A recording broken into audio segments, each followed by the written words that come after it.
står herude foran Søllested Skole, hvor der sker utrolig mange spændende ting. Vi glæder os helt meget til at følge med i processen og se, hvor det bærer hen. Kom med indenfor.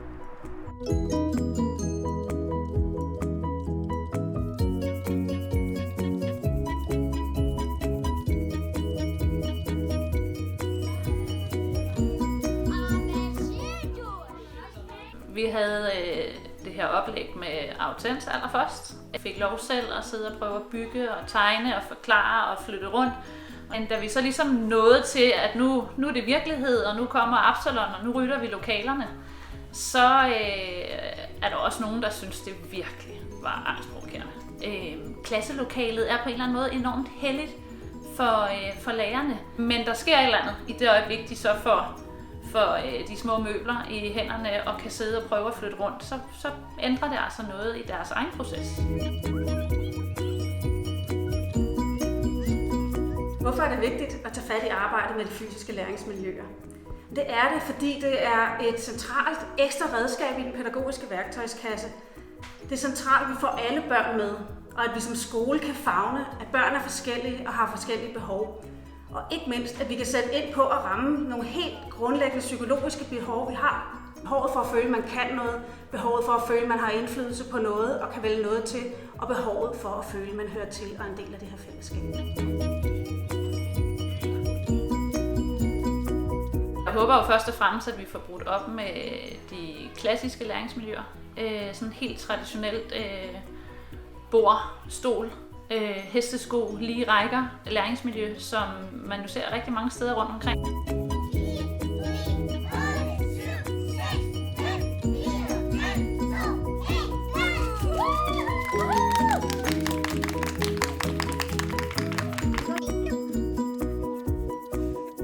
Vi havde lyst til at komme ud og lave et eller andet sjovt og spændende, så vores studerende får en sådan lidt mere igennem kroppen oplevelse af, hvad vil det sige at være med i sådan et innovationsforløb og en designproces, der handler om at designe og tænke i læringsrum.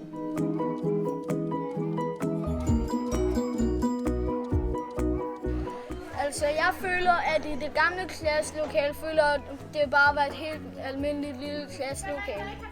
Men nu føler jeg, at det er blevet større på en eller anden måde.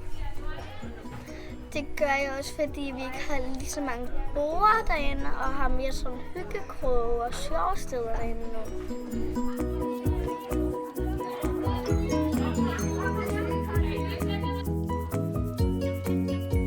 Det gamle herinde, der var der et bord og nogle spille, og så noget Lego herovre. Der var også nogle bordstol i det andet. Og vi kunne ikke sådan rigtig godt lege med det eller sådan noget. Så vi begyndte at lave om, og nu ser det meget flot ud. Og så begyndte det her at ske.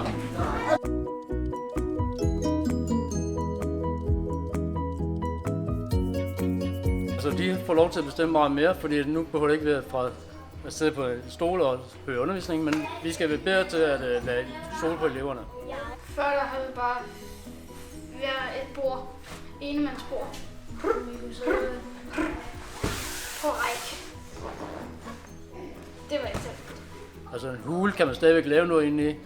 Der er musik, det kan de også gøre, det bliver mere stille og roligt. De kan selv bestemme ud fra deres sindstilstand, og så stadigvæk få undervisning. Hvordan er det, læreren skal formidle sit stof, når man jo ikke længere har børn i rækker eller i hestesko, men at man skal samle dem på læringstrappen eller på puderne på gulvet.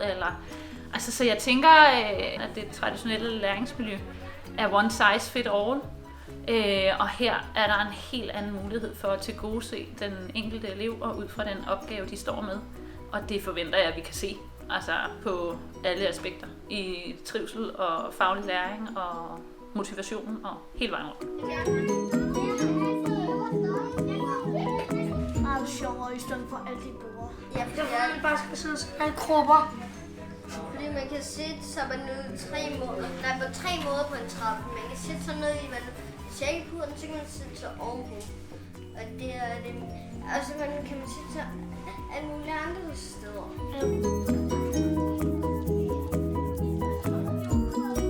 Og det er super fedt at se her på Søllested Skole, hvilken forandring de har kunne skabe på nærmest ingen tid og med et meget begrænset budget, og faktisk også genbruge en del af det inventar, de allerede havde. Så det her med at skabe nogle miljøer, som har en hjemlighed, som har stor variation, og som også, det kan jeg jo rigtig godt lide her, er skabt sammen med børnene, det giver så mange ekstra gear i værktøjskassen, og det giver muligheder for så mange flere børn. Og det, jeg tror især, der giver, det er den her hjemlige følelse. Det er også det, eleverne siger, når man spørger dem. En af drengene oppe i 3. siger, at jeg tror, at den her hule, den vil bare kunne give mig ro. Så er der skov, eller der er grønne farver, eller hvad det nu er. Men det giver en ro, så man ikke har det der institutionsmiljø. Men at det faktisk er et rart sted at være, og de bruger sindssygt mange timer af deres liv i skolen. Så hvorfor ikke også gøre det lidt rart og hyggeligt? Og det tænker jeg også smitter af på medarbejderne. Ønsker du også at skabe læringsmiljøer i samarbejde med dine elever?